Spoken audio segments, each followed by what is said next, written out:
Smoked garlic is one of my absolute favorite things to make as a good flavor enhancer. I'm going to show you how to make it, how to save it, and how you can use it.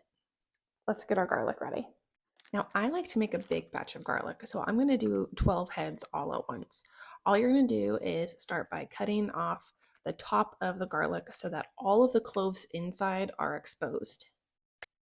Whenever I do a big batch like this, I like to use a little cupcake tin to hold the cloves individually. That way I can just pour a little olive oil over each one, sprinkle with salt, and then cover the whole thing up with foil. If you only want one bulb of roasted garlic, you can absolutely do this with one and just wrap it in a little square of aluminum foil. Follow the same temp and cook time. I set my Traeger pellet smoker to 375 and it's already been preheating. Now I'm going to get this tray directly on the grill grates and it's going to cook for about an hour until the cloves are super soft, tender, and delicious, and they have a nice caramelized golden brown on top. So our smoked garlic is super tender. It's a beautiful golden brown. It's going to cool off for just a couple minutes so then we can save it and get it divided up. So we always have roasted garlic on hand. The next step is to squeeze the smoked garlic cloves into a big mixing bowl. You can use a fork if you need a little help getting the cloves out, but once everything is out, we're going to start mashing them up.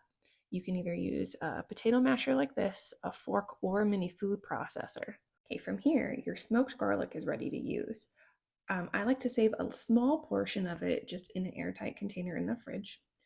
Another good portion of it I'm going to put in a food saver bag, and that's what I'm going to use for things like sauces, salad dressings, soup, anything I want to add plain roasted garlic to. The rest of the smoked garlic I'm going to add to 2 sticks of butter. The butter is room temperature, so it combines easily with the smoked garlic. I'm just going to fold it in until I have a uniform mixture all the way through. Now, anything left over, I'm going to save in an ice cube tray so I can pop it in the freezer and just get my garlic butter out 1 cube at a time. From here, we can use this for things like garlic bread, put on steak, mashed potatoes, dip veggies in it, you name it, you can have it.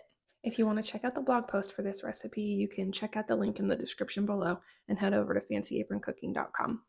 Bam.